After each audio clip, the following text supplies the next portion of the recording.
January 1st, 2026 current affairs. Pralay క్షిపణి DRDO చేత విజయవంతంగా పరీక్షించబడింది. ఎక్కడ అంటే ఒడిశా తీరంలో గల చండీపూర్ కేంద్రం వద్ద వీలర్ ఐలాండ్, ఇంతకుముందుకు పాత పేరు వీలర్ ఐలాండ్, ప్రస్తుతం దీన్ని కలాం దీవులుగా 2015 నుంచి దీన్ని కలాం దీవులుగా పేరు మార్చడం జరిగింది.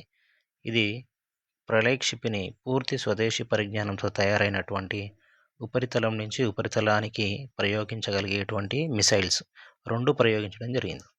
దీని యొక్క కెపాసిటీ 500 kgs టు 1000 kgs బరువును తీసుకెళ్లగలిగేటువంటి సామర్థ్యం ఉన్న క్షిపణులు. సో వీటి యొక్క పరిధి రేంజ్ ఎంత అంటే 150 కిలోమీటర్ల నుంచి 500 కిలోమీటర్ల వరకు పరీక్ష చేయడం జరిగింది. డిఆర్డిఓ ఏర్పాటు 1958 జనవరి 1న జరిగింది. ప్రస్తుతం డిఆర్డిఓ చైర్మన్ వచ్చేసి సమీర్ వి కామత్. నెక్స్ట్, క్వాడ్ దేశాల రాయబారుల సమావేశం. క్వాడ్ దేశాల రాయబారుల సమావేశం. సో డిసెంబర్ 30న అంటే మొన్న బీజింగ్లో గల అమెరికా యొక్క రాయబార కార్యాలయంలో ఈ క్వాడ్ దేశాల రాయబారుల సమావేశం జరిగింది. అసలు క్వాడ్ యొక్క ఉద్దేశం ఏంటిది, ఎందుకు ఏర్పడ్డది అంటే ఇండో పసిఫిక్ ప్రాంతంలో చైనా యొక్క ఆధిపత్యాన్ని తగ్గిస్తూ ప్రకృతి వైపరీత్యాల సమయంలో ఒక దేశానికి ఒక దేశం ఆర్థికంగా సహాయం చేసుకోవడానికి ఏర్పాటైనటువంటి సంస్థలే ఈ క్వాడ్ దేశాలు. So quad full form quadrilateral security dialogue. So దీంట్లో 4 దేశాలు ఉన్నాయి. ఒకటి USA, Bharat, Japan, Australia. Next, 50వ ప్రగతి సమావేశం. 50వ ప్రగతి సమావేశం ఎక్కడ జరిగింది అంటే ఢిల్లీలో జరిగింది. సో డిసెంబర్ 31న 2025 రోజున జరిగినటువంటి ఈ 50వ ప్రగతి సమావేశంలో ఏం చేశారంటే ఇది ప్రభుత్వ ప్రధాన ప్రాజెక్టుల అమలు, వాటి యొక్క సమీక్ష, వాటి యొక్క డిజిటలైజేషన్ యొక్క పూర్తి కార్యకలాపాలను ఇక్కడ జరుగుతాయి అన్నమాట. సో ప్రగతి అంటే proactive governance and timely implementation. అంటే ప్రభుత్వ యొక్క ప్రధాన ప్రాజెక్టులు సరైన సమయంలోనే కట్టబడుతున్నాయా, వాటి అమలు తీరు ఎలా ఉంది, వాటి సమీక్ష, వాటి యొక్క వ్యయాల ఖర్చులన్నీ కూడా డిజిటలైజేషన్ చేసేటువంటి పనియే ప్రగతి అన్నమాట. సో ఈ గత 10 సంవత్సరాలలో 85 లక్షల కోట్ల విలువ చేసేటువంటి ప్రాజెక్టులను ఇది టెస్ట్ చేసి సమీక్ష చేసింది అన్నమాట. సో ప్రగతి అనేటువంటి సమావేశం మొట్టమొదటిసారిగా 2015 మార్చి 25న ఏర్పడింది.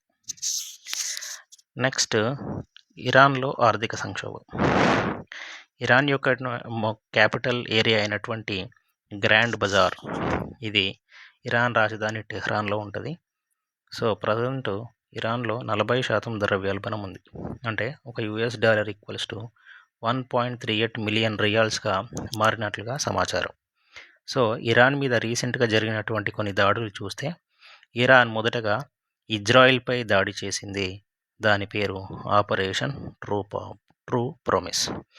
ఆ తర్వాత ఇజ్రాయిల్ చేసినటువంటి మెరుపు దాడిని ఏమంటున్నారంటే operation rising lion.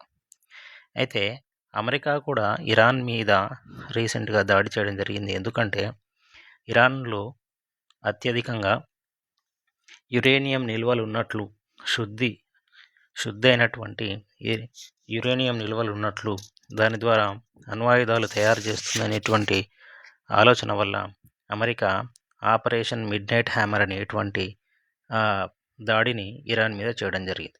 So Iran యొక్క ప్రస్తుత అధ్యక్షుడు మసూద్ పిజిస్కియాన్. సో నిమిసులైడ్ నొప్పి నివారణపై అనేటువంటి టాబ్లెట్స్పై కేంద్రం ఐసిఎంఆర్ ఆంక్షలు విధించడం జరిగింది. సో ఎందుకంటే ఈ హై డోసేజ్ వల్ల కాలేయంపై ప్రభావం చూపుతుందనే ఉద్దేశంతో కేంద్రం ఈ స్టెరాయిడ్ మీద అంటే నాన్ స్టెరాయిడ్ మీద ఆంక్షలు విధించడం జరిగింది. సో ప్రజెంట్ కేంద్ర ఆరోగ్య కుటుంబ సంక్షేమ మంత్రి వచ్చేసి జేపీ నడ్డా, అందరికీ తెలిసిన వ్యక్తి. నెక్స్ట్, ఐసిఎంఆర్ ప్రజెంట్ డైరెక్టర్ ఎవరు అంటే రాజీవ్ బెహాల్.